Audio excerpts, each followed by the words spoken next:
হযরত আবু বকর সিদ্দিক রাদিয়াল্লাহু তাআলা আনহু এর অন্তরে আল্লাহর ভয়, আহলে সুন্নাত ওয়াল জামাতের সমস্ত উলামায়ে কেরামের মতানুসারে হযরত আবু বকর সিদ্দিক রাদিয়াল্লাহু তাআলা আনহু নবীদের পর সমগ্র মানব জাতির মধ্যে শ্রেষ্ঠ মানব। তিনি নিঃসন্দেহে বেহেশতি বলিয়া আল্লাহর নবী ঘোষণা করিয়াছেন। একদল বেহেশতির তিনি সর্দারও হইবেন। বেহেশতের প্রতিটি দরওয়াজা হযরত আবু বকর সিদ্দিক রাদিয়াল্লাহু তাআলা আনহুকে আহ্বান করিবে। উম্মতের মধ্যে তিনি সর্বপ্রথম বেহেশতে প্রবেশ করিবেন। সুবহানাল্লাহ। এত সব মর্যাদা সম্পন্ন হওয়া সত্ত্বেও তিনি বলিতেন, আফসোস, আমি যদি গাছ হইতাম যাহা কাটিয়া ফেলা হইত। অনেক সময় বলিতেন, আমি যদি ঘাস হইতাম যাহা জানোয়ার খাইয়া ফেলিত। আবার কোন সময় বলিতেন, আমি যদি কোনো মুমিনের গায়ের পশম হইতাম।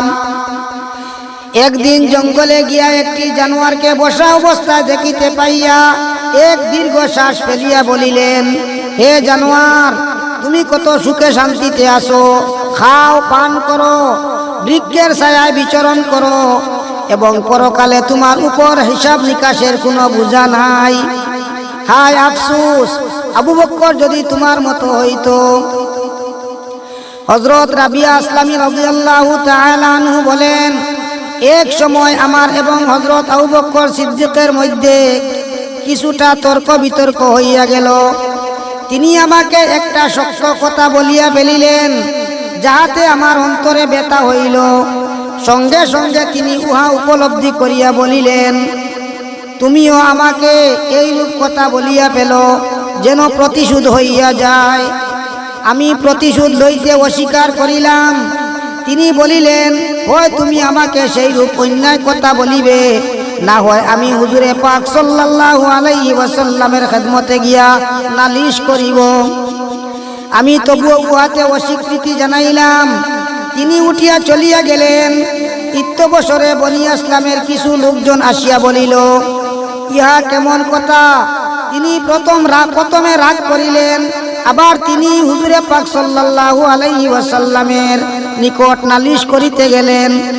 আমি বলিলাম, তোমরা কি জানো নাই ইনি কে? তিনি হযরত আবু বকর সিদ্দিক রাদিয়াল্লাহু তাআলা আনহু। তিনি যদি অসন্তুষ্ট হন তবে আল্লাহর নবী সাল্লাল্লাহু আলাইহি ওয়াসাল্লাম অসন্তুষ্ট হইবেন।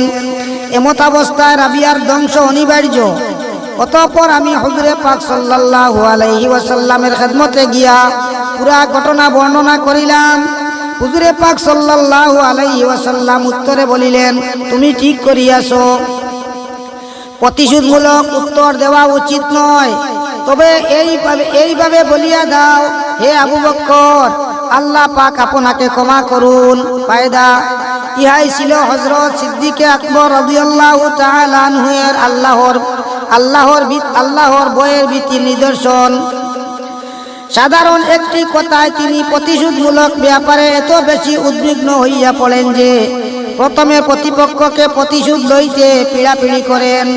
ইহাতে ব্যর্থ হইয়া হুজুরে পাক সাল্লাল্লাহু আলাইহি ওয়াসাল্লামের মারফতে এত প্রতিশোধ লইতে রাবিয়াকে বাধ্য করেন। আজ আমরা শত সহস্র কথা একে অপরকে বলিয়া ফেলি, কিন্তু মুহূর্তের তরেও চিন্তা করি না যে পরকালে ইয়ার প্রতিশোধ লওয়া হইবে বা হিসাব নিকাশ দিতে হইবে। আল্লাহ পাক পরওয়ারদিগার আলমে আপনারা আমদারে সবরে বালা কথা কোয়ার তৌফিক দেখবা। আমিন।